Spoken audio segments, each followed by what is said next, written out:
Sementara itu, bakal calon gubernur Jakarta Ridwan Kamil menyebut harus menghormati putusan MK yang mengubah syarat ambang batas pencalonan kepala daerah.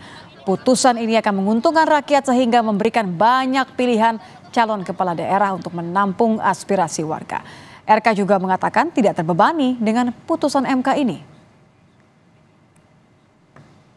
Itu memang menjadi sebuah keputusan, tentu satu harus dihormati kan. Karena kan Mahkamah Konstitusi adalah institusi negara yang mereview urusan perundang-undangan termasuk pilkada.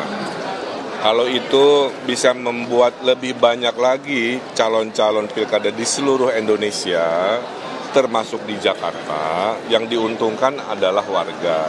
Ya. Karena kan warga akan disuguhi oleh adu gagasan. Makin banyak gagasan yang solutif untuk permasalahan wilayahnya kan makin bagus.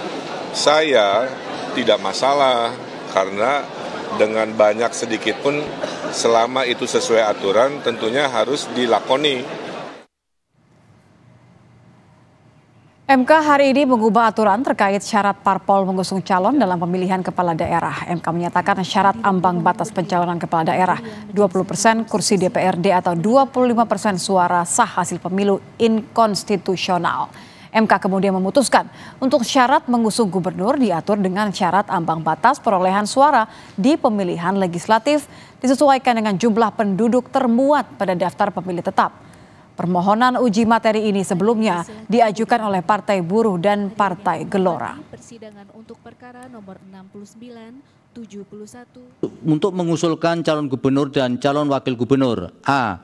Provinsi dengan jumlah penduduk yang termuat pada daftar pemilih tetap sampai dengan 2 juta jiwa. Partai politik atau gabungan partai politik peserta pemilu harus memperoleh suara sah paling sedikit 10% di provinsi tersebut.